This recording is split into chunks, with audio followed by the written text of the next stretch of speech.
Guys, selamat datang ke channel Sabar dan Suhaimi. Terima kasih kepada korang yang subscribe channel ni. Daripada zero, kita sekarang dah nak masuk ke 5,000 subscribers. So, thank you kepada korang yang support selama ni. Okay guys, so korang dah baca title kan? So, basically mesti korang tertanya, apa je benda yang nak letak dalam gym bag? Apa je budak-budak gym ataupun atlet-atlet selalu letak dalam dorang punya bag gym? Okay, ni mesti benda yang korang tertanya. Okay, basically kita kena tahu dululah purpose kita pergi gym. Kita ni adalah jenis orang yang train macam mana. Ada setengah orang dia style powerlifting. Ada orang dia just a fitness goer. Maksudnya dia bukan jenis yang ikut bodybuilding punya style. Mungkin dia buat macam ala-ala crossfit. Apa-apa yang boleh buat dia berpeluh. Ada orang dia just fokus kepada cardio. Ada orang dia fokus kepada style bodybuilding lah. Maksudnya setiap orang ada cara yang tersendiri. Jadi susah nak cakap satu cara idea atau satu jenis option untuk semua orang, sebab semua orang perlukan keperluan yang berbeza. Okey, tapi dalam channel ni kita kan lebih fokus kepada fitness lifestyle, bukan nak jadi atlet ataupun nak jadi bodybuilder ke apa. So kalau korang nak jadi bodybuilder, saya suggest korang subscribe Brother Sazali Samad, sebab mungkin sesuai lah untuk korang yang nak jadi bodybuilder, badan-badan 3D semua tu kan, yang badan bulky. So tu sesuai untuk korang. Tapi kalau korang nak fokus kepada fitness sahaja, saya suggest untuk korang stay tune dan tengok video ni sampai habis. Layan dulu intro ni.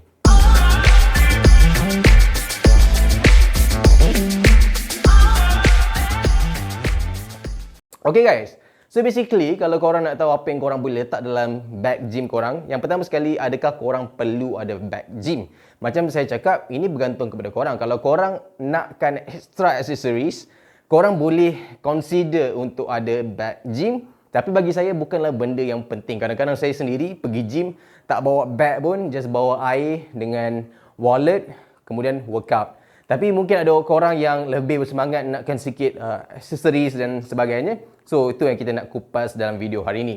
So basically benda yang paling basic untuk ada dalam bag gym yang saya selalu bawa sendiri, personally saya selalu ada pre-workout, iaitu minuman yang kita ambil sebelum training, membantu untuk boostkan kita punya energy sebelum masa kita training tu lah. So biasanya kalau korang nak, korang boleh letak pre-workout dalam bag gym korang. Kalau korang ada extra budget, tapi saya tak suggest benda ni, okay? Saya tak suggest benda ni.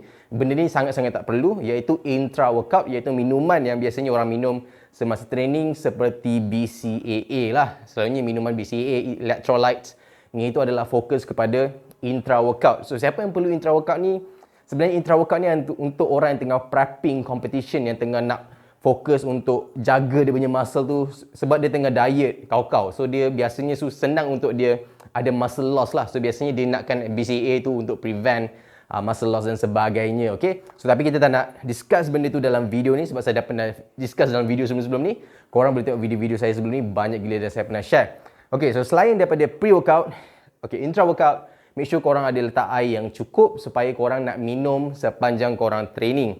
So ada pun benda-benda yang berbeza, macam ada setengah orang mungkin dia bekerja dan sebagainya. So bagus untuk korang sentiasa ada macam ready to go protein drink. Biasanya kalau korang beli protein dalam tub, korang boleh masukkan dalam Tupperware kecil-kecil siap-siap, letak dalam bag korang. So bila-bila korang emergency nak perlukan protein tu sebagai korang punya meal replacement, ataupun after korang habis workout, habis training, dan korang just boleh ambil dan shake, minum saja protein tu. So biasanya dia bergantung pada orang, macam student ke apa yang pergi gym, dan bila ada benda macam tu dekat dalam bag gym tu, membantulah untuk korang punya diet dan sebagainya. Okay, lain-lain hal macam accessories, iaitu weightlifting belt ataupun strap kat tangan ni untuk jaga korang punya bahagian wrist, ataupun untuk korang punya strap untuk bantu korang buat pull movements, sama ada untuk buat deadlift dan sebagainya, untuk bantu korang punya grip. Itu adalah sangat-sangat optional. Ada orang dia sangat memerlukan benda tu, contohnya macam untuk protect wrist. Macam saya sendiri ada injury dulu kat sini, so saya tak boleh, saya punya movement kat sini kalau nak buat hammer curl ke bicep memang agak limited dan dia akan menyakitkan kat sini. So biasanya saya akan ada juga wrist punya guard tu, ataupun wrist punya wrap tu dekat dalam gym bag. Setiap kali saya ada rasa sakit ke apa, rasa tak mula rasa tak sedap, dan ambil benda tu, grab dan just pakai. Okey, macam weightlifting belt. Weightlifting belt ni adalah isu yang kita nak bincangkan sebenarnya agak panjang lah.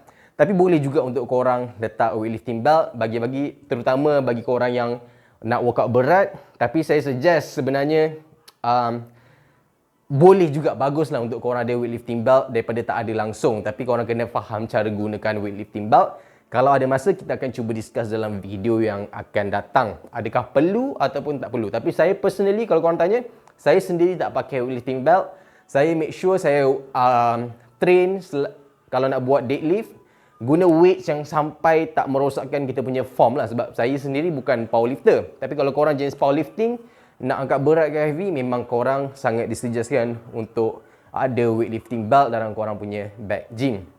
Okay, so sentiasa penting juga untuk ada extra shaker dalam bag gym korang. Penting. Siapa tahu kalau korang tiba-tiba korang punya shaker tertinggal ke apa, dan dalam bag gym ada shaker, kalau member ada protein ke apa, korang tak bawa protein korang, korang boleh ada dapat daripada member. Tak payahlah nak guna shaker dia apa kan, lagi-lagi zaman COVID ni. Dan salah satu tips pro juga iaitu ada macam snacking yang tinggi dengan protein, contohnya macam protein bar dan sebagainya. So benda tu macam membantu korang lah. Bila korang dah habis training, korang perlukan quick makanan. Kadang-kadang kita kat luar kan, kita kat luar susah nak cari makanan option yang lebih sihat. Daripada makan fast food tu, lebih baiklah korang makan protein bar tu. Okay, so saya rasa video kali ni sebenarnya boleh nak tambah macam-macam lah kalau korang nak, macam nak tambah benda-benda keperluan korang sendiri. Tapi basically video ni adalah untuk newbie yang kadang-kadang tertanya apa yang orang letak dalam gym bag. So basically benda-benda tu je. Kadang-kadang ada juga member saya tengok bawa bag gym, tak ada apa-apa pun dalam tu kan. Kadang-kadang dia just ada macam untuk accessory je, nampak macam cool lah bawa bag pergi gym. So guys, tu saja, jumpa korang dalam next video. Jangan lupa untuk tekan subscribe, like, komen apa yang korang nak. Okay, dalam next video ni insya-Allah saya akan pilih pemenang yang untuk next giveaway. So, jumpa korang dalam next video.